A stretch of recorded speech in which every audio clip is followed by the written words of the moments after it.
사랑하는 성도 여러분, 삶이 얼마나 힘든지 그럼 하나님 모르시지 않습니다. 하나님 다 알고 계십니다. 그리고 하나님께서 그것이 오히려 기도의 기회가 되게 하셔서 여러분 삶에도 여러분 앉은 그 자리, 그 기적이 일어나게 하셨던 것처럼 기적이 일어나게 하실 것입니다. 하실 것입니다. 반드시 그러할 것입니다. 반드시 그 능력이 나타날 것이니까 여러분 그 기적을 사모하시고 이제 그 기적을 전수하는 믿음의 명문 가문을 이루시기를 축복합니다. 사실 제가 오늘 말씀을 좀 준비해 놓은 내용들이 좀 있었지만 믿음의 명문 가문을 예수님 오시는 그날까지 이루기를 원하는 그 편말을 보면서 오늘 저희 가문해 주셨던 말씀을 좀 간증으로 대체하고자 합니다. 제 할머니 얘기부터 해드릴게요. 저는 신앙이 4대째입니다. 할머니의 어머님께서 정조 때부터 신앙생활 하셨습니다. 사실 누군가 저에게 물었어요. 목사님의 그 길을 볼 때 하나님의 큰 은혜를 느낄 수 있는데 하나님께서 큰 은혜를 주신 이유가 뭘까요? 한 번도 생각해 보지 않았지만 그 질문 받았을 때 저는 주저하지 않고 말하는 게 있습니다. 선조 때의 기도를 땅에 떨어지지 않게 하시고 하나님이 다 이루어 주셨습니다. 저희 할머님이 당시만 해도 예수 믿는 남자들이 많지 않으니까 이제 결혼을 했어요. 신앙생활을 이제 하지 않았지만 그 이제 할아버지를 만나 결혼을 했는데 할아버지가 예수 믿는다고 엄청 핍박하는 거예요.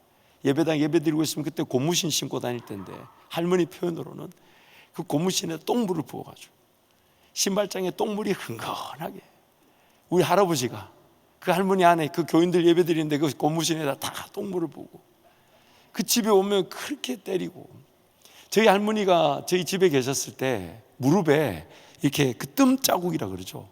뜸자국 이만했어요.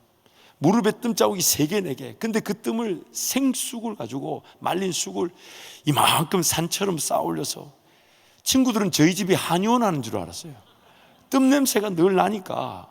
근데 그 뜸이 얼마나 뜨거운지 여러분 지금 말하는 그런 어떤 조그마한 그게 아니에요. 이만한 뜸자국 이만하니 쑥이 얼마나 위에 올라가 있겠어요. 온 집안에 그 연기가 가득합니다. 그러면 막 찬송을 부르고 노래 얼마나 그 뜨겁게 기도하신지 몰라요. 그런데 그 불이 이제 다 식어져서 어느 열기가 끝나면 한숨을 푹 쉬시는 거예요. 에휴 이러고 한숨을 쉬세요. 그 제가 아니 그 뜨거운 쑥뜸을 하실 때는 찬송을 부르고 기도하시면서 이겨내시놓고 왜 한숨을 쉬시냐 했더니 이렇게 만든 인간을 또 가면 만나잖아. 그렇게 핍박했던 할아버지 나중에 17년 예수 믿고 천국 가셨거든요. 근데 그 할아버지가 할머니를 얼마나 핍박했는지 그 제가 어떻게 핍박했는데 물었더니 하루는 예수 믿는다고 술이 취해 와서 소보다 못하다고 겨울철에 외양간 소는 안방에 재우고 할머니 외양간에다 묶어놓은 거예요. 그러니 무릎팍에 그 류마티스 관련이 그래서 저희 아버지 말씀으로는 이제 아버님이 6형제인데 그 6형제가 그 입을 들고 그 할머니 외양간에 가서 같이 밤을 지낸 적도 아버지 기억에 생생하다 그래요. 그러면서 그 할머니 그 신앙을 지켜내셨어요. 그러시면서 기도했던 것이 하나님 우리 자식들 가운데 목사가 세워지게 하시고 목사가 끊어지지 않게 하여 주십시오. 근데 그 중에 제일 목사 되어서는 안 되는 저희 할머니 얘기예요. 제 할머니가 이러셨어요. 내가 아홉을 낳았다.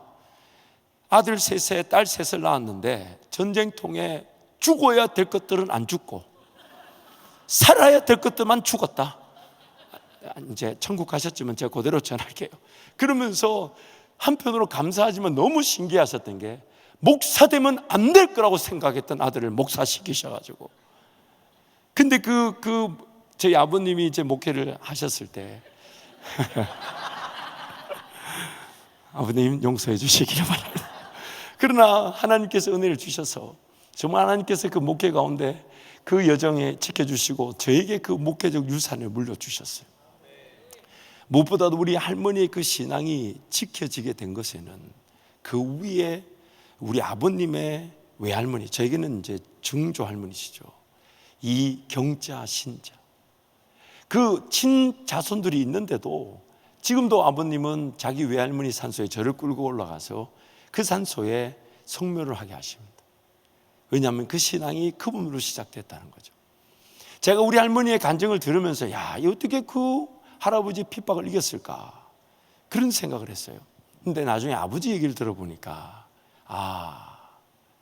저희 아버님의 그러니까 우리 할머니의 어머니시죠. 그분이 신앙생활 하실 때 새벽 기도를 한 번도 안 빠지셨대요. 당시에는 여러분 농업 활동이 주업이다 보니까 주로 새벽 3시 반에 새벽 기도를 했답니다. 그러면 이 할머니가 연세 드신 할머니가 새벽 3시 반에 새벽 3시 20분까지 자기 걸음으로 교회를 가서 그 교회 마룻바닥에 무릎을 꿇고 기도하시고 10시까지 기도하셨대요. 그걸 일어나서 오시고. 근데 그 할머니가 늘 입으로 그런 얘기를 하셨대요. 하나님, 나 데려가실 때 기도의 자리에서 데려가세요. 나 데려가실 때 기도의 자리에서 데려가셨대요. 그래서 기도했는데 그날도 자기 걸음으로 새벽에 일어나 새벽 3시 20분에 기도하러 가서 새벽 기도 마치고 계속 기도하시는데 오전 10시가 되고 11시가 돼도 그 할머니 군사님이 마룻바닥에서 일어나지 않으니까 목사님이 깨워서 식사라도 하시라고 갔더니 그 마룻바닥에서 기도하시면서 천국 가셨어요. 그 기도가 없었다면 과연 저희 할머니 그 핍박 이겨내셨겠습니까? 또한 우리 할머니의 그런 신앙이 지켜지지 않았다면 저희 아버님 목회를 하시면서 저에게까지 목사라는 영광이 주어졌겠습니까? 저는 6번의 사역지가 약 27년 동안 6번의 사역지 동안 단 한 번도 이력서를 쓰지 않았습니다. 하나님 저에게 은혜를 주신 것이지만 그것도 다 지나고 보니까 저희 어머니의 기도였습니다. 하나님, 우리 자식들이 하나님 앞에 쓰임받는 그날 사람 앞에서 수치와 거절을 당하지 않게 해주십시오. 그래서 생각해 보면 만나는 분들마다 저를 얼마나 좋아해 주시는지 지금은 웃어야 할 때입니다. 여러분 생각해 보면 하나님의 그 신앙의 유산, 특히 여러분 이민사회는 그 신앙의 가문을 더 요구하는 것 같습니다. 한국교회가 이제 어떤 새로운 돌파구를 찾아야 되지만 그 새로운 돌파구를 찾는다는 그 명목하에 선교와 교회 부흥이 지금 성장세에 있다고는 말할 수가 없습니다. 제가 확신하건대 이제 디아스포라, 이제 우리 이민자들이 또 이민의 교회가 이제 한국 교회를 섬길 때가 되지 않았나. 섬길 때가 되지 않았나. 제가 군대를 제대하고 나서 철이 들고 나니까 저희 어머니가 저보고 늘 하셨던 얘기가 있어요. 그렇게 사고를 치고 그렇게 신앙적으로 자라지 못했음에도 늘 목사 될 사람, 목사 될 사람, 목사 될 사람. 그래서 제가 군대를 갔다 오고 나니까 그 말이 제 머릿속에서 떠나질 않는 거예요. 그래서 하나님의 살아계심을 제가 부인할 수는 없었지만 목회의 길을 걸어간다는 쉽지가 않았어요. 당시 저희 아버님이 어떤 곳에 사역하고 계셨냐면 소록도라는 곳을 아십니까? 한센병이라고 그러죠. 나환자분들이 소록도에 사시다가 어느 정도 병이 이제 중지 상태, 즉 병이 이제 고침을 받게 되면, 하지만 잃어버린 손가락, 잃어버린 코는 재생되지 않잖아요. 근데 그분들이 소록도 안에서 이제 계속 거기서 영위할 수 없으니 대한민국 이제 자기네들이 동네를 만드십니다. 대한민국에 한 100개 정도 동네가 있었다 하는데 코로나 지나면서 많이 없어졌다 하죠. 근데 제 아버님이 그런 동네 가운데 한 교회에 목회를 하셨어요. 그래 가보면 막 대화가 막 그래요. 아니 권사님 어제 손가락 하나 남았던 거 그거 어디 갔냐고 했더니 권사님 하는 말 덜렁덜렁거려서 끊어버렸어요. 뭐 그런 어떤 그런 곳이었어요. 근데 거기서 그렇게 어렵고 힘든 분들을 목회하셨지만 늘 아버님, 그 어머님은 섬길 수 있어 감사하고 쓰임받아 감사하다. 하지만 경제적으로는 녹록지가 않았어요. 제가 늘 기억에 아버님이 저 머리에 안수했던 기억보다 쌀통에 손 얹고 기도했던 적이 더 많아요. 쌀통 있잖아요. 1인분, 2인분, 3인분 누르고 있으면 무제한으로 나오는 그 쌀통 플라스틱 있잖아요. 그런데 그렇기 때문에 제가 하나님의 살아계심을 모르진 않았지만 제가 목사로 부름을 받았다, 사실 그것을 순응하기가 쉽지 않았어요. 그래서 제가 하나님 앞에 군대를 제대한 다음에 이렇게 기도했어요. 하나님, 제가 만약에 목사의 길을 걸어야 한다면 저에게 확실한 징조를 보여주십시오. 확실한 사인을 주십시오. 그래서 가만히 그 자리에서 고민하는 끝에 이렇게 저도 모르게 제안했어요. 앞으로 2주 안에 교회 사역지로 보내주십시오. 제가 그때 신학대학교 2학년 1학기 이제 복학을 했을 때입니다. 4월 달로 기억납니다. 2주 안에 교회 사역지를 연결해 주십시오. 만약 2주 안에 교회 사역지를 연결해 주지 않으시면 뜻이 없는 줄 알고 안 하는 게 아니라 못하는 것. 여러분, 안 하는 것과 못하는 것은 엄청난 차이가 있습니다. 그래서 2주 안에 사역지를. 근데 정말 하나님께서 이력서도 쓰지도 않았는데 선배가 저에게 사역을 제안해서 교회를 가게 됐어요. 그리고 가자마자 저희 아버님은 뭐 사례비 뭐 6개월 1년 밀려 있는 거는 예사니까 생활비 학비 이런 게 늘 저에게 필요했지만 걱정도 하지 않았어요. 왜? 안 주시면 안 가는 게 아니라 죄송한데 안 가는 게 아니라니까요. 못 가는 거예요. 못 가. 그래서 기도도 안 했어요. 왜? 안 주시면 못 가는 거야. 안 가는 게 아니에요. 그래서 학비 걱정도 안 해요. 근데 학비가 채워지는 거예요. 권사님들이 기도하다가 죽어. 저는 전도사 되면 부자 되는 줄 알았어요. 가만히 있는데 막 학비하라고 주고 생활비 하라고 주고. 그래서 제가 차도 달라 그랬어요. 그래서 제가 경산에서 포항까지 버스 타고 다니니까 6시간, 7시간, 차 타면 3시간인데 하나님 차 주세요. 이거 내가 내일하러 다닙니까? 교회 사역하러 다니는데 차를 달라고. 근데 하나님이 차를 주셔가지고 대학부 부장집사님이 오셔가지고 그때 한동대학교가 3학년이 있었어요. 95, 96, 97이니까. 그래가지고 한동대 학생들 주말에 태워야 되니까 저보고 제안하셨어. 오늘 오시더니 전사님이 10인승 봉고를 사십시오. 그럼 제가 보험료하고 그 할부금을 다 드릴 테니까 주중에는 전사님 타시고 주말에는 애들 쉬러 오자는 거예요. 그래가지고 차를 샀어요. 안 살 수가 없잖아. 근데 주말마다 포항에서 경산으로 대구로 학생들이 저를 따라 다니기 시작했어요. 원래 걔네들이 버스가 길고 하니까 안 왔는데 제가 매주 다니니까 저를 따라. 그래서 제가 다 버스 타고 한 대 집결해 있어라. 그럼 오는 게 태워왔는데 세상에 6명, 8명 타고 다녔는데 그 부모님들이 한 명씩 오더니 기름값하라고 돈을 주는 거야. 그런데 그 감사한 게 그분들이 때를 지어 왔으면 금액이 낮았을 텐데 한 명씩 조용히. 그래서 저는 전도사 때 이제 부자 되는 줄 알았어요. 제 동기 친구들이 다 그런 얘기 했어요. 세상에 돈 떨어져도 김종진 지갑에 돈 떨어지지 않는다고. 항상 베풀고 나누고 섬겼어요. 찌질하게 짜장면 값 이런 거 제가 다 냈어요. 그런데 제 마음에 하나님, 이거는 저 사람의 마음에 감동이 되면 될 수 있는 거니까 좀 더 기적이 없을까?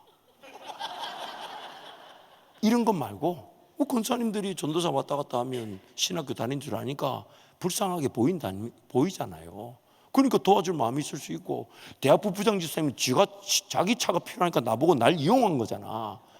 그러면 이런 거 말고 인간의 가능성이 아예 없을 만한 일이 없을까?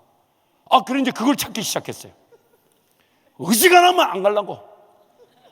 의지가 나. 왜냐하면 그 목회길이 쉽지 않다는 거를 잘하면서 봤잖아요. 의지가 나면 안 가려고. 그래가지고 하나님이 아니면 안 되는 기적이 뭘까? 그걸 찾는데 여러분 한번 생각해 보세요. 쉽게 안 찾아져요. 왜? 다음날 내 미국 대통령 되게 해주세요. 이 짓은 안 하잖아 우리가. 그렇잖아요. 그럼 나한테 기적이 뭘까? 내 삶에 하나님이 아니면 안 되는 일이 뭘까? 그래서 찾았는데 6개월 만에 찾았어요. 미국 유학. 돈 10원도 없고, 심지어 여러분 제가 재정보증을 띄는데, 학생비자를 신청해서 재정보증을 띄는데 아버님 재정보증 잔고증명서를 가져오래요. 그래서 아버님 보니까 우체국 금융이시더라고. 뗐는데 영어로 떼주대. 보니까 780원 들었더라고. 그래서 내 장인어른 거, 외삼촌, 이모 거 다 챙겨가지고, 그래가지고 이때든 도전해서 영어도 한마디 못하고, 그래가지고 뭐 자기 신앙 간증문 이렇게 쓰라고 하더라고요. 그걸 우리 공부만 잘하는 사촌형이 있어요.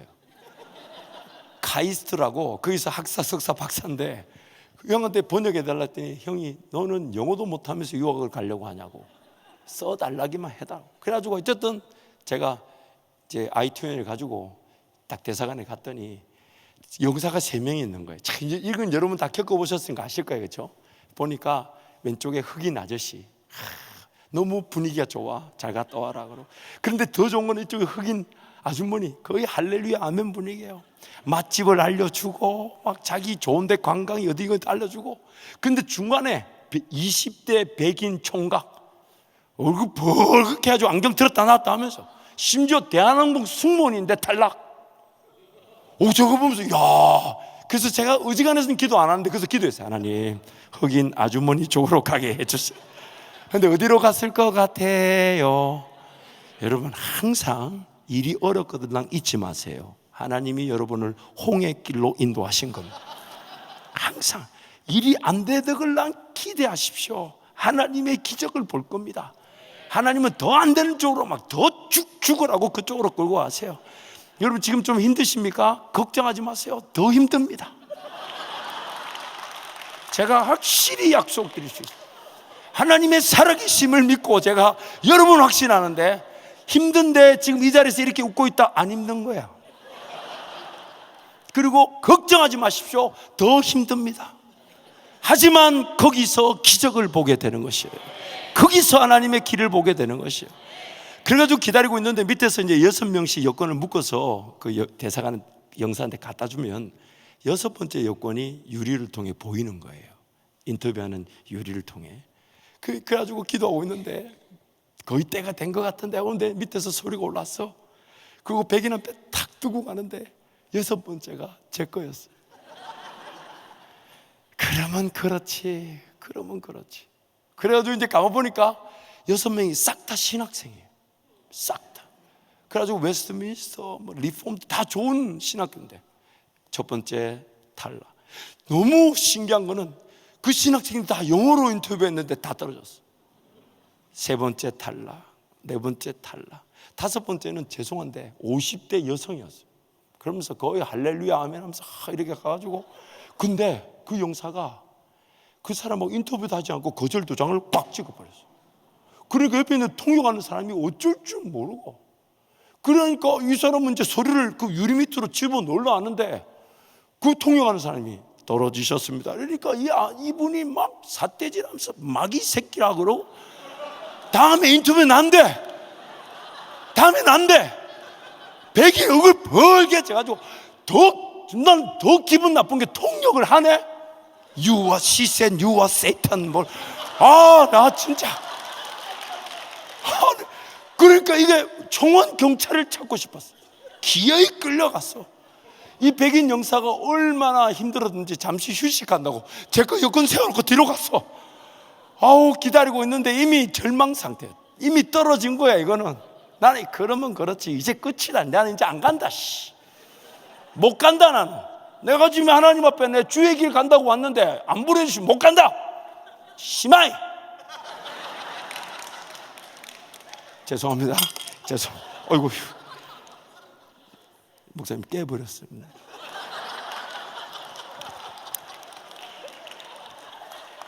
그러고 있는데 영사가 왔어요. 영사가 와서 저를 부르는 거예요. 그래, 더 갔죠. 갔더니 통역하시는 분이 서류를 제출해 달래.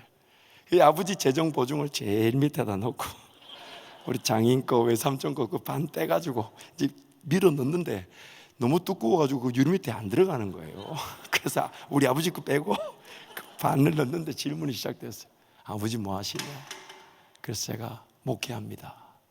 그 이제 반쯤 이제 넣었는데 두 번째가 담임 목사냐? 그렇다. 시골에 목사 한 사람밖에 없는데 그럼 담임 목사지.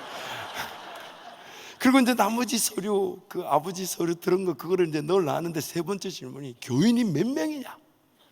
그 동네가 주민이 80여 명이고 다 예수 믿어요. 왜 그분들이 소록도 있다가 나오면서 교회부터 세우셨으니까 약 100명이다. 51명만 해도 약 100명이에요. 모르시나요? 그래서 100명이다 했더니 우리 아버지 재정보증 780원짜리 그 서류 넣기도 전에 공부 열심히 하라면서 도장을 딱 찍어줬어요. 그때도 제 주변의 모든 분들이, 그때가 2002년입니다. 2001년 9.11 사건이 있었잖아요. 그러니 그때 여러분 F1 비자, 그 시바스라 그러고 세비스라 그러죠. 그게 저 때 처음 생겼어요. 그때 환율도 1290원, 지금만 했죠. 근데 하나님이 그 모든 걸 다 보지 않으시고 제 길을 열어주셨습니다.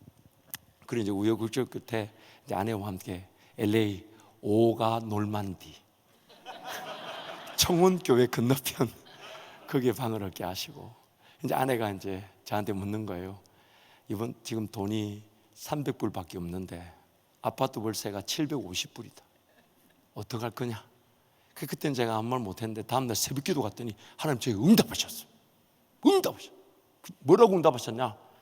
300불이 다음 달 월세가 아니라 이번 달 생활비다. 다음 달 월세는 그때 가면 준다. 그래가지고 나와가지고 아내한테 믿음 없는 소리 하지 마라. 하나님 이거 이번 달 생활비라더라 이거. 다음 달 월세 아니라더라 이거. 그래가지고 가만히 생각 안 되겠다 싶어서 매주마다 샌디에고, 라스베가스, 샌프란시스코 놀러 갔어요. 그때 햇반이라는 게 막 수입되기 시작했고 사각 그 라면 도시락 있죠. 그거 사가. 그리고 그때 여러분 기억나시죠? 2002년에 기름값이 이제 1불 막 넘어갈 때였어요. 그러니까 그때 이제 기름 넣어가지고 라스베가스 가니까 세상에 20불짜리 방이 있더만. 물론 자고 나니까 아내하고 제가 딱 붙어 있대. 이렇게 스프링이 딱 죽어가지고 딱 붙어 있었는데 부부관계 원래 좋았는데 더 좋아지게 하는. 근데 이제 그렇게 주말마다 놀러 가니까 아내가 뭐 하는 짓이냐요.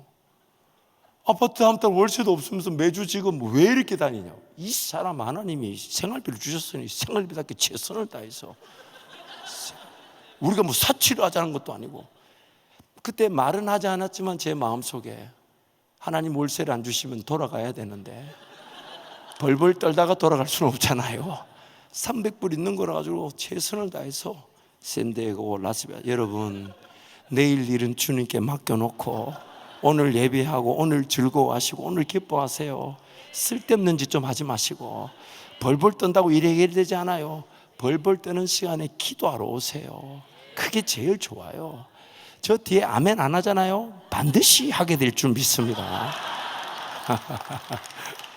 그래서 이제 그렇게 지나고 이제 드디어 3일이 남았어요.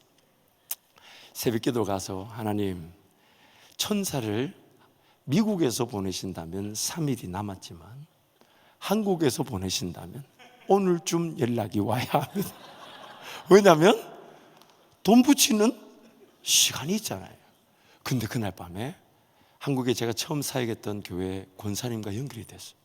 권사님이 새벽에 가면 제 생각이 나서 도우라는 뜻인 줄 알고 저에게 전화통화 연결이 돼서 돕겠다는 거예요. 그 얼마나 반가웠는데 전화를 끊고 나서 또 걱정이 되는 거야. 얼마를 보낼까? 왜냐하면 그때요 1290원, 1400원 가까이 되다 보니까 이게 100만 원을 보내도 700불이 안 되는 거예요. 그리고 성도들이 돕다 그러면 50만 원, 100만 원 요 단위인데 제발 여러분 그 단위를 넘어서시기를 축복합니다. 아멘. 여러분 안 하면 나라도 해야지. 아멘. 그런데 제가 사역자인 입장에서 불안해가 이걸 또 다시 전화해서 얼마 보내실 건데요? 지금 환율 때문에 최소 150만 원 보내주셔야 제가 한 달치 월세가 됩니다. 이 얘기를 할 수 있나요? 그래가지고 새벽에 가서 기도하고 하나님 750불은 와야 됩니다. 750불은 와야 됩니다. 이러고 기도하고 있는데 3일 다음날 통장 열어봐도 없고 저녁에 열어봐도 없고, 그래서 셋째 날 되는 날 오전에 통장 열어보니까 오늘 이제 페이먼트 해야 되는데 월세 내야 되는데 오전에 안 왔어. 그리고 3시쯤 다시 갔더니 돈이 딱 들어왔어. 얼마였을까요? 믿음 없는 거야 이게. 3,000불을 보내셨어요.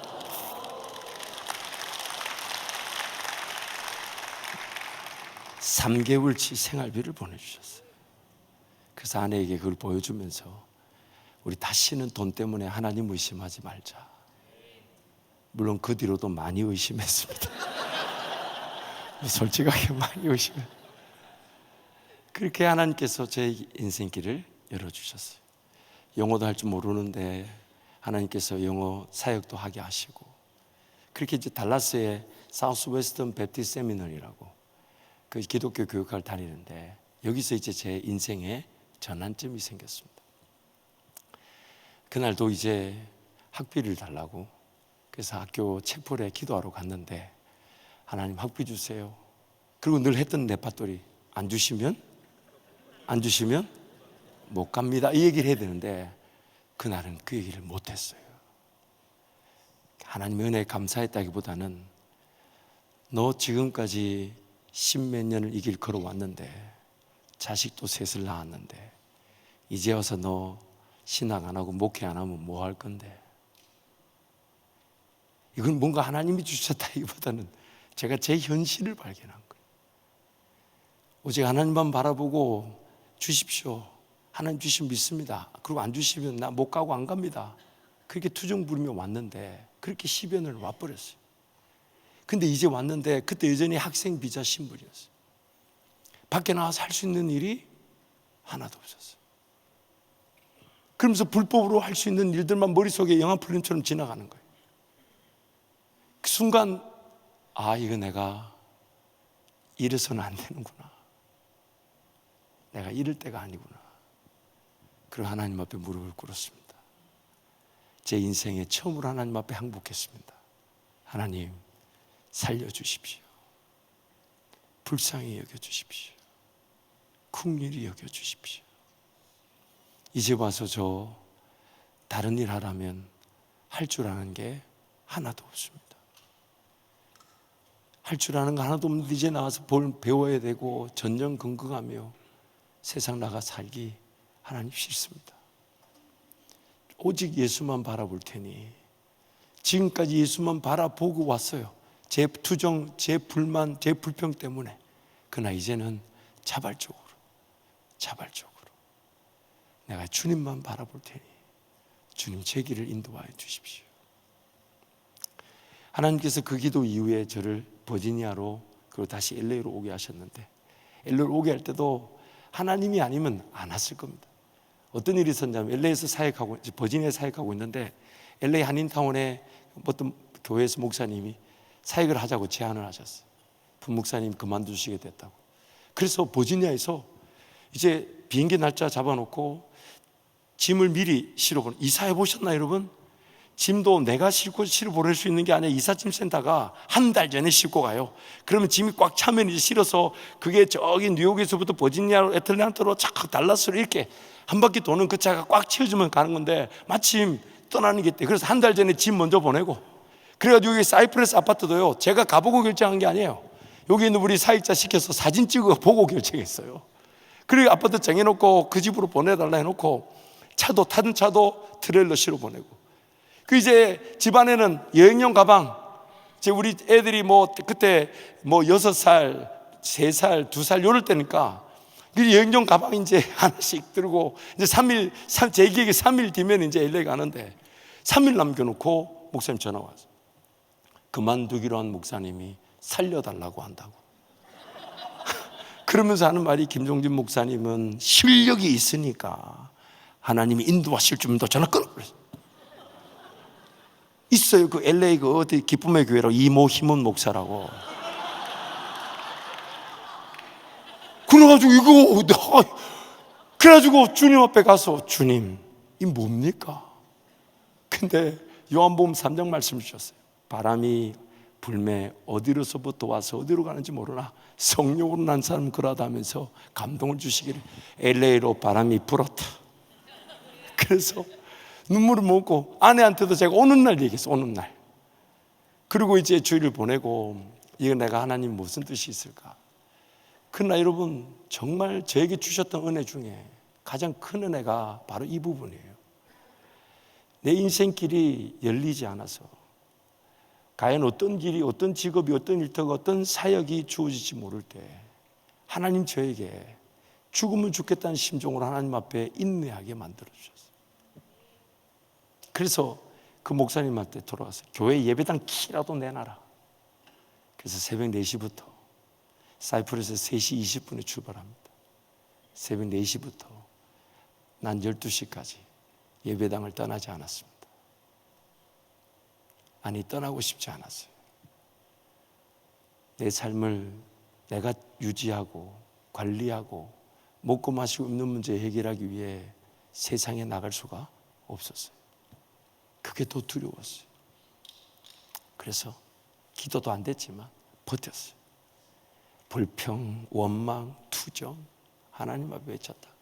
그러다 어느 날 그래 내가 뭐 까짓것 죽으면 죽는다 싶어서 기도도 안 되니까 이런 예배당 의자가 안 좋아요. 자기가 안 좋아요. 자기가. 저 로비에 보면 볼틀리니 의자 연결된 거 있잖아요. 왜? 얘는 옛날 의자 있잖아. 그거 자기가 좋아요. 하나님 앞에 버티기 좋아요. 내 몸이라도 하나님 앞에 갖다 놓고 인내할 테니 하나님 책임지십시오. 책임지십시오. 그러면서 투정을 부리고 있는데 한 달쯤 지났을 땐가 하나님 저에게 물으셨어요. 교회 사역은 때가 되면 내가 열어줄 텐데 너는 지금 누구냐? 뭐 해야 되냐? 너는 지금 누구냐? 너는 뭐 해야 되냐? 여러분의 직장, 일터, 사업 하나님이 여신 거지만 그것은 여러분 먹고 살기 위해 준 곳이 아닙니다. 하나님이 사명 감당 위해 주신 것이고 심지어 여러분 직업이 없고 일터가 없고 사업이 없다 해서 일용할 양식이 떨어지는 게 아닙니다. 공중의 새를 보라 하시고 들의 풀을 보라 하신 분이 하나님이십니다. 그때 하나님 저한테 그걸 다시 가르쳐 주신 거예요. 그래서 벌떡 일어나 다시 회개하고 성경 읽고 책 읽고 12시 되면 그 목사님 집에 가서 떳떳하게 밥 달라 해서 밥 얻어 먹고 그리고 나가서 전도하기 시작했어요. 왜? 내가 교회가 없고 사역이 없고 내 일자리가 없어도 예수 복음 위에 사는 사람이니까. 그래서 우리 한인타운에는 얼마나 한국 사람들 많고 외국 사람, 특히 한국 사람보다 외국 사람 전도하기 더 수월해요. 그 사람들은 말이나 받아주고 시키는 대로 다 해. 영적 기도를 하는데 한국 사람들이 안 해. 사기꾼처럼 날 쳐다보고 말이지. 아무리 제가 그렇게 생겼다 해도 지금은 웃을 때가 아닙니다. 근데 하나님이 저를 약 3개월 반 지난 어느 날 그때 당시 미주본방송 그 대표 목사님 만나게 하시고 이 경상도 사투리로 새벽 5시 생방송을 하게 된 거예요. 알고 보니까 아무도 안 했던 걸 나한테 시켰던 거야. 크게 성경만 읽고 치우던 걸 나보고 새벽 5시 생방송. 그래서 제가 새벽 3시에 일어나는 게 훈련이 돼 있었잖아요. 그래서 혼자서 그때만 해도 미주봉성이 그 한인타운에 그 위셔길에 있었잖아요. 3시에 한 3시 반쯤 출발하면 4시 10분 15분 도착해서 키를 4개를 주더라고. 앞에 주차장 입구 키, 주차장 엘리베이터 키, 방송실 앞에 키, 그 다음에 그 생방송실 키 4개를 줘. 그걸 다 열고 들어가서 생방송 준비해서 30분 동안 얼마나 소리를 질렀는지. 근데 하나님이 거기서 우리 이영환 목사님 만나게 하시고 이영환 목사님 통해서 제가 아내와 함께 1년 동안 기도했던 제목을 듣게 하셔가지고 11년의 미국 생활을 접을 수 있게 하시고 그리고 이제 들어가서 벌써 11년째입니다. 하나님께서 그 가운데 엄청난 은혜를 주셔서 오늘 여러분을 이렇게 뵙게 되고 이렇게 하나님의 은혜를 나누게 되었습니다. 사랑하는 성도 여러분, 하나님 말씀하시죠. 사람이 무엇으로 심든지 그대로 거둘 것이다. 그러니 하나님을 업신여기지 마라. 만홀히 여기지 마라. 근데 여러분 무엇을 심기를 원하실까요? 그것이 무엇이 되기를 원하실까요? 여러분 그거 아십니까? 자식이 아무리 허랑방탕해도 부모가 일궈놓은 그 가수원의 나무는 열매를 맺히게 됩니다. 그 자식이 그 열매를 먹을 때는 허랑방탕할지 모르나 하나님께서 반드시 그 부모의 기도를 들으시고 그 자식으로 하여금 주께로 돌아오게 하셔서 그 믿음의 가문을 이루게 하시는 것이죠. 여러분, 다른 그 어떤 것보다 가장 두려워해야 될 것이 우리 자녀들 신앙 잃어버릴까. 그게 가장 두려움이 돼야 돼요. 종종 제가 청년부 설교를 할 때 부탁을 합니다. 종종 자매들이 형제가 좋다 하면 저한테 이래요. 목사님, 인물도 좋고 돈도 잘 벌고 뭐 부모님 재산도 있고 너무너무 좋아요. 근데 하나가 안 좋대요. 그게 뭔데 했더니 예배를 잘 안 드린대. 그래서 제가 그랬어요. 다 잃은 거다. 다 잃은 거다. 그가 뭘 가졌든지 간에 하나님을 인정할 줄 모른다면 그 가진 것은 오히려 그에게 수치를 주게 될 것이다. 너 눈 바꿔라. 신앙 빼고 다 좋은 게 아니다. 신앙이 없으면 다른 게 보이는 네 눈이 틀린 거다. 너 다 잃은 거다. 여러분, 그거 아십니까? 내 주머니에 있는 거요, 하나님이 하룻밤에라도 주신다면 금, 은, 동 모든 것을 만드신 분이 하나님이십니다. 우리가 하나님의 사역과 꿈과 비전에 붙들리지 못해서 돈이 없는 거지, 돈 그 자체를 목적으로 두고 사는 인생만큼 어리석은 게 없어요. 그 돈 주시겠습니까? 여러분, 인생의 문제를 당했을 때마다 하나님께 그렇게 한번 기도해 보십시오. 하나님, 이 문제가 해결되고 나면 저는 뭐 해야 되는 걸까요? 단순히 그냥 모기지폐만 잘하고 혹은 빚 갚게 해주시고 어려움 해결해 달라, 그럼 하나님이 도로 물으시는 거예요. 그거 해결되면 너 뭐 할 건데? 그 집값이 오르면 뭐 할 건데? 그 일이 해결이 잘 되면 뭐 할 건데? 달라고 하는 거 주면 뭐 할 건데? 그래서 안 주시는 거예요. 하지만 하나님 그분이 일하신다면 내 손에는 물고기 2마리와 보리떡 5개밖에 안 되나 주님 손에 올려지면 장정만 5,000명이 먹습니다. 5,000명이. 하나님 앞에. 여러분, 제가 우리 부모님들이 심어놓은 것들을 얘기하라면 정말 하늘을 두루마기 삼고 바다를 먹물 삼아도 다 못해요. 근데 제가 당한 것만 한번 해볼게요. 저희 처음에 아버님이 그 목회를 시작하셨던 것은 군용 천막을 치고 하셨던 것이에요.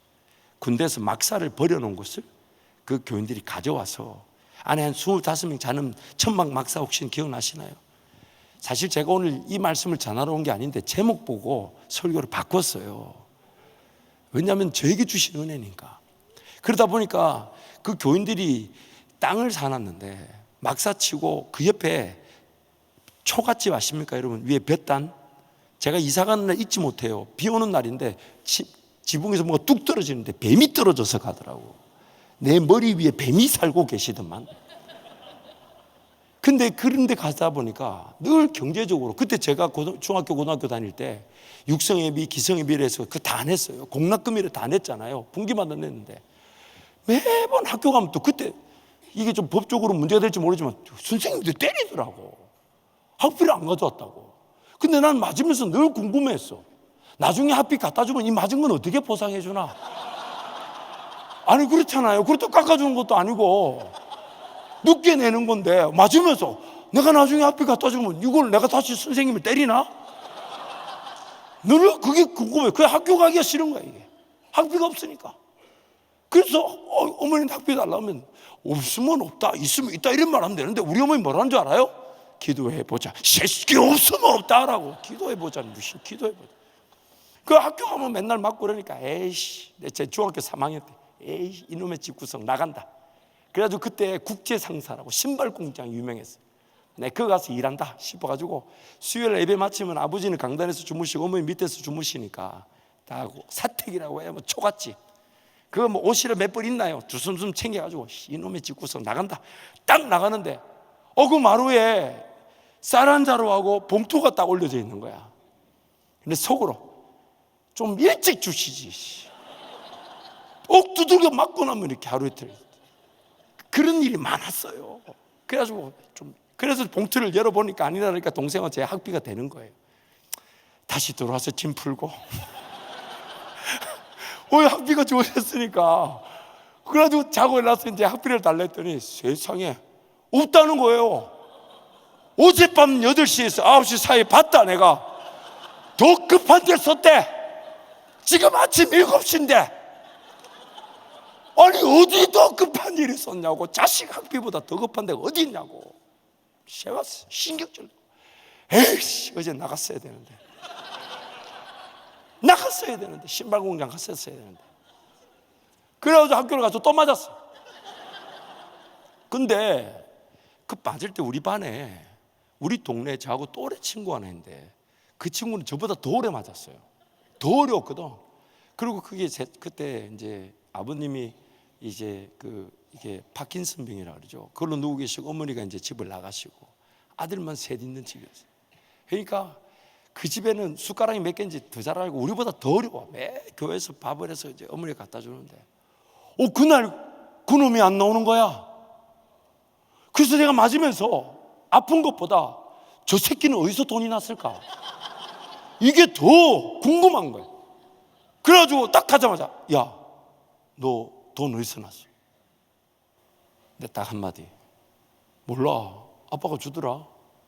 근데 오늘 새벽에 너희 어머니 왔다 가셨다.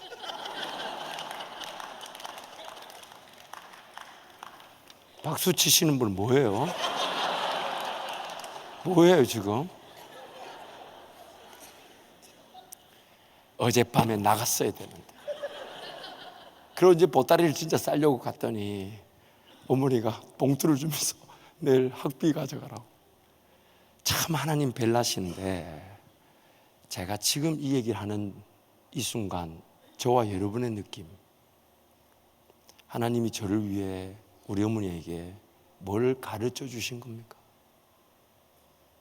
돈이 넉넉해서 그 옆집의 친구에게 학비를 지원해 주는 것도 은혜죠. 은혜죠. 근데 네 새끼도 없는데 너 그거 옆집에 먼저 줄 수 있겠냐? 사랑하는 성도 여러분, 여러분이 하나님 나라를 위해, 하나님의 역사를 위해 기도하며 헌신한 거 하나님 절대로 잊지 않으십니다. 히브리서 6장 10절 말씀에 이렇게 얘기하시죠. 하나님은 불의하지 않으시사 자기를 위하여 섬긴 것과 지금도 자기를 위해 섬기고 있는 것을 잊어버리지 아니하시느니라. 저는 저희 어머니가 기도로 낳은 아들입니다. 저희 동생은 6개월 반 만에 태어났습니다. 근데 지금까지 잘 살아 있습니다.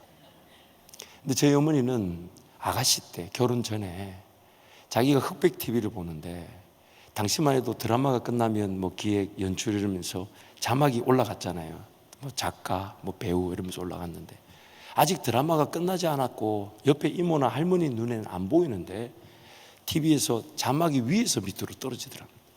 그래서 자세히 들여다보니까 매달 며칠 무슨 죄, 매달 며칠 무슨 죄, 자기 눈에만 자기 죄가 보인 거예요. 그래서 그때부터, 그때 뭐 CD가 있었어요, 테이프가 있었어요. 설교 시간에 설교가 짧다고 목사님한테 항의했대요. 더 해달라고, 더 듣고 싶다고. 그런데 우리 아버님은 목사할 마음도 없는데 그 중간에 했던 청년부 목사님들끼리 어머니하고 연결해서 우리 어머니는 싫다고 했는데 아버지가 하도 좋다 해가지고 했다 하더라고. 물론 아버지의 얘기는 다릅니다. 근데 하나님께서 그 어머니, 지금도 저희 어머니는 저녁에 집에서 자면 잠이 안 온답니다. 예배당에서 기도하는 그것이 가장 행복하답니다. 저를 위해서 얼마나 기도하셨을까요? 저를 위해서. 원로 목사님이 후임자를 놓고 기도할 때 한 10년을 넘게 기도하셨는데 그 중에 하나가 모든 성도들이 다 알 만큼 항상 강조하셨던 것. 믿음의 유산이 물려지는 목회자가 세워지게 해달라. 그래서 목사님 저를 만났을 때 그런 걸 물으셨어요. 감사하게도 제 아내도 4대째 신앙이에요. 제가 우리 외가 쪽으로는 5대째 신앙이에요. 우리 할아버지, 외할아버지의 할머니가 장터에 갔을 때 사카린 팔로 가셨대요. 근데 당시 선교사님이 통역쟁이 지나가면서 성경책 하나 던져준 거예요. 그래서 그 할머니가 자기 여동생하고 성경에 있다가 예수를 믿게 되고, 그리고 사랑방에서 읽고 있는데 아들 오라 해가지고 예수 믿게 하려고 그 아들을 보고 이렇게 해서 아들이 예수 믿고, 그 사랑방이 나중에는 한두 명씩 모이기 시작해서 교회가 돼서 지금 포항의 그 흥해 쪽에 교회가 아직도 서 있습니다. 신앙의 유산, 신앙의 유산. 신명기 말씀 뭐라고 합니까? 들으라 이스라엘아, 너희가 앉았을 때인지 일었을 때인지 설 때든지 누웠을 때든지 잠을 잘 때 어떨 때든지 간에 뭐 하라고요? 뭐 하라고요? 너희 자녀들에게 하나님 말씀을 전하라. 전하라. 하나님 그거 하나 원하셨던 거예요. 그거. 근데 우리가 바쁘다는 이유로, 어렵다는 이유로, 아니요, 돈을 좀 덜 벌더라도, 내 생활이 좀 어렵더라도 내 자식들에게 하나님 말씀을 전하고 그 말씀을 전수하는 것, 그게 하나님의 꿈입니다. 오늘 본문 말씀은요, 아브라함이 처음으로 하나님 앞에 반응한 장면입니다. 사도행전 7장에 보면 스데반의 설교에 따르면 아브라함은 이렇게 얘기합니다. 하나님이 하란에 있기 전 메소포타미아에 있을 때 영광의 하나님이 나타나서 내가 너로 열방의 민족의 조상으로 삼겠다고 했지만, 창세기 11장에 보면 아브라함의 그 하란까지의 여정은 아브라함이 아닌 아버지 데라가 그 여정을 주도했어요. 그리고 창세기 12장과 사도행전 7장의 내용에 두 가지 내용을 보면 하나님이 이렇게 얘기하십니다. 스데반의 설교에 하면 하나님이 하란 메소포타미아에서 얘기하시고 하란에 있는 아브라함을 가나안으로 옮기셨대요. 아브라함이 한 게 없대요. 그래서 창세기 12장 5절에 보면 이런 말이 나오죠. 마침내 아브라함이 가나안 땅에 들어갔더라. 아브라함 자기 힘으로 가나안 땅에 들어갈 수가 없었답니다. 그런데 그 아브라함을 그렇게 하나님 어떻게든 열심을 통해 그 갈대아 우르에서부터 하란을 거쳐, 만약 하란에서 하나님 나타나서 일하지 않으셨다면 아브라함도 하란에서 죽고 말았을 것인데 아브라함을 기어이 가나안으로 옮기셨대요. 그런데 그 가나안에 왔으면 계속 있어야 되는데 못 먹고 못 마신다고 그 애굽으로 내려가 버리지 않았습니까? 근데 애굽에 내려갔는데 그 갔더니 자기 아내 사라가 이쁘다는 이유로 거짓말하게 되잖아요. 누이라고. 그때 바로 왕이 좋다고 사례를 데려오면서 엄청난 재물을 그때 안긴 거예요. 조카 롯과 함께 다툴 만큼의 재물이 그때 바로가 준 거예요. 근데 여러분, 꾸중을 들어야 되면 누가 들어야 됩니까? 아브라함이 욕을 먹어야 되는데 욕은 누가 먹습니까? 바로를 하나님이. 아니, 꾸중을 들어야 되고 책망을 받아야 되는 건 누굽니까? 아브라함인데, 성경이 말하는 바가 뭐냐면 아브라함이 그 말 알아듣는다 못 알아듣는다? 알아들으면 그 짓을 했겠냐고요. 그래서 하나님이 바로를 그냥, 여러분 기도하는데 뭔가 하나님 복만 주세요 이러면 이 신앙 자체가 의심해 봐야 돼. 뭔가 하나님의 나에게 주시는 부담감도 있고 정말 하나님의 두려움이, 기도하지 않으면 안 되는 그런 게 있어야 되지. 복 날라갑니다. 그래서 하나님이 거기서 아브라함을 건져내셨어요. 거기서 건져내셔서 왔으면 거기서 이제 하나님을 예배하는데 그러지 않아요. 그런데 하나님이 경험하게 하시죠. 소돔과 고모라에 있던 롯이 5개 나라, 4개 나라, 9개의 전쟁에서 패해서 포로로 끌려갔을 때 아브라함이 고작 318명, 아니 9개 민족이 싸워서 포로로 잡고 왔는데 318명 데리고 갔어요. 이게 되는 일이 안 되는 일이에요. 그런데 간 거예요. 왜? 조카 롯 구한다. 근데 하나님이 도우셨다는 얘기를 하는 거잖아요. 지금 하나님 도우셔서 롯을 구했는데 그 전리품 다 안고 오니까 그때 하나님이 멜기세덱, 살레망 멜기세덱을 탁 이렇게 등장시켜가지고 10분의 1을 탁 주게 만든, 그 10분의 1을 하게끔 만드신 분이 누굽니까? 하나님이시지. 그럼 여러분, 물질 가지고 주머니에 넣어놓으면 하나님께 드리지 못한 주머니에 있는 돈은 하나님의 복일까요? 아닐까요? 하나님 복이 아닌 거예요. 내 주머니에 있는 돈이 하나님께 드려지지 못하면 하나님 복이 아닌 거야. 평생 그 돈 수준에 갇혀 사는 거예요. 하나님이 그렇게 전리품을 다 드리게 하고, 그러면 그런데도 기다려야 될 자식 못 기다리고 막 이러고 있는데 하나님이 15장에 또 나타나셨어요.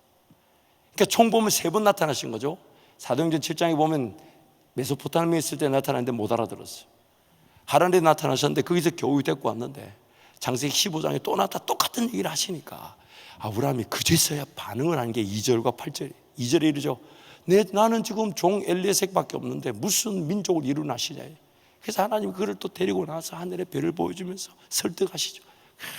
그제서야 아브라함이 드디어 갈대아 우르에서 하란을 거쳐 가나안을 와서 이집트로 갔다 끌고 와서 그 조카 롯을 구하는 그 과정 속에 하나님을 경험하고 나서 그제서야 내 한번 믿어보지요. 그래 하나님이 막 좋아가지고 그래서 내가 너로 큰 민족이 되겠다니까 아브라함이 이렇게 얘기하죠. 내가 도대체 그걸 무엇으로 알 수 있겠습니까? 8절이 그렇게 얘기하는 거죠. 내가 그 복을 받을 줄 무엇으로 알겠습니까?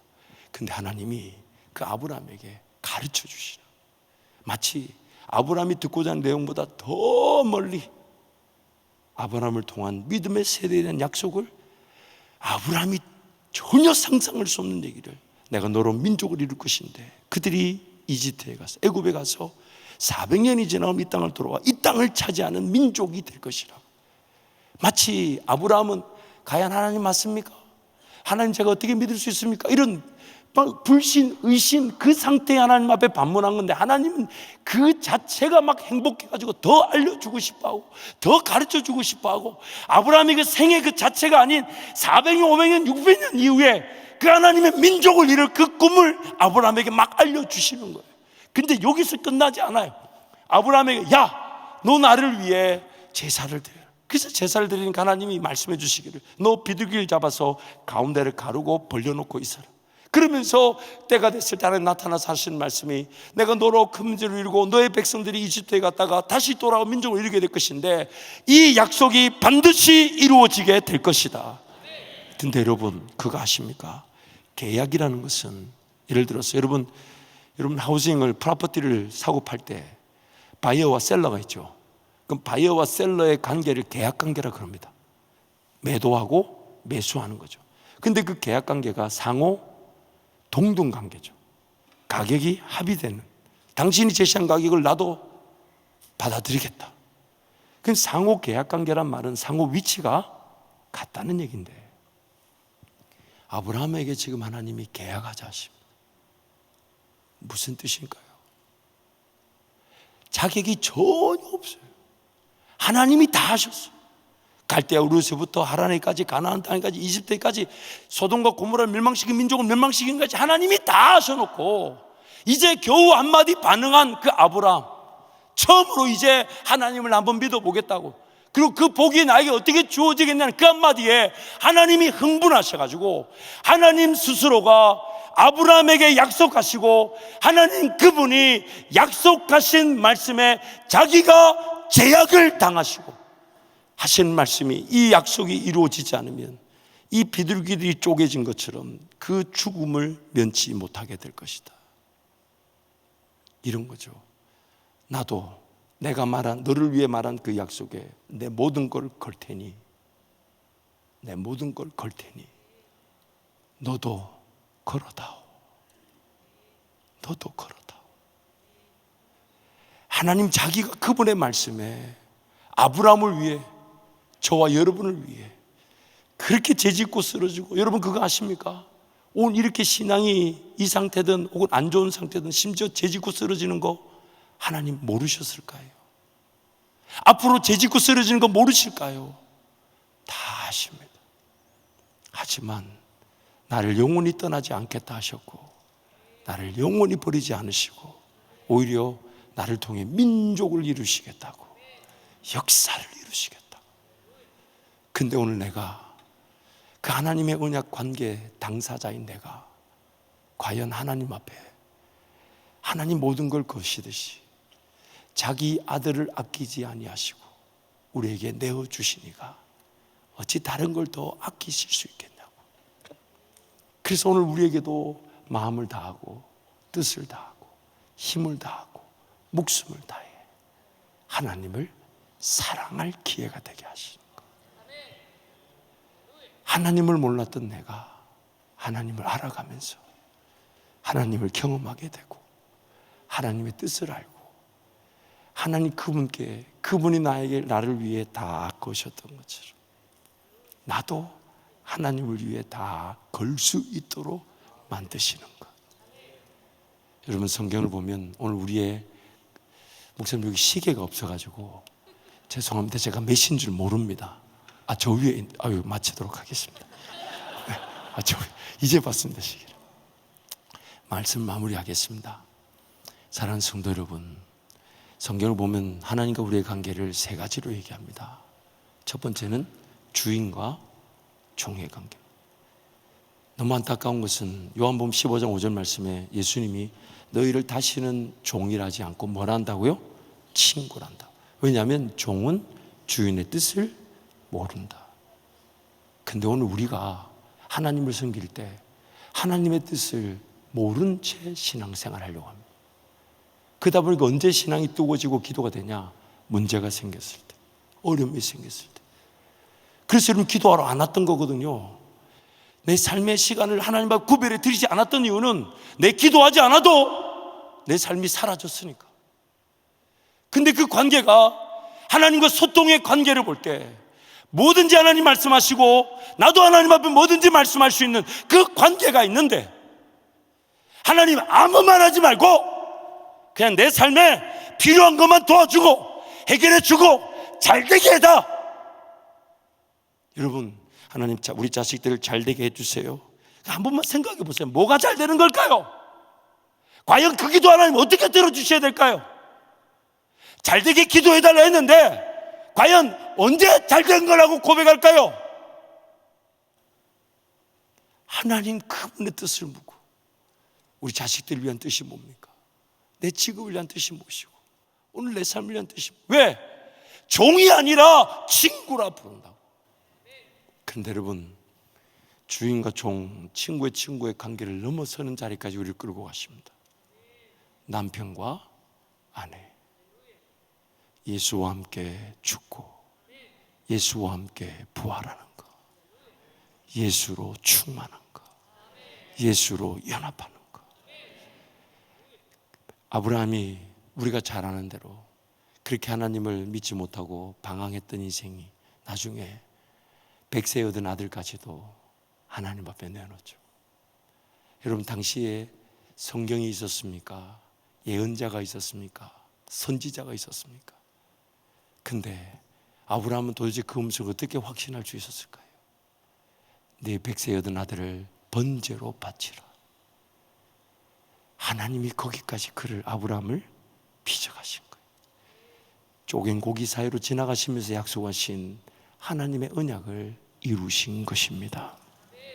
사랑하는 성도 여러분, 오늘 우리는 우리만의 신앙의 세대로 끝날 사람들이 아닙니다.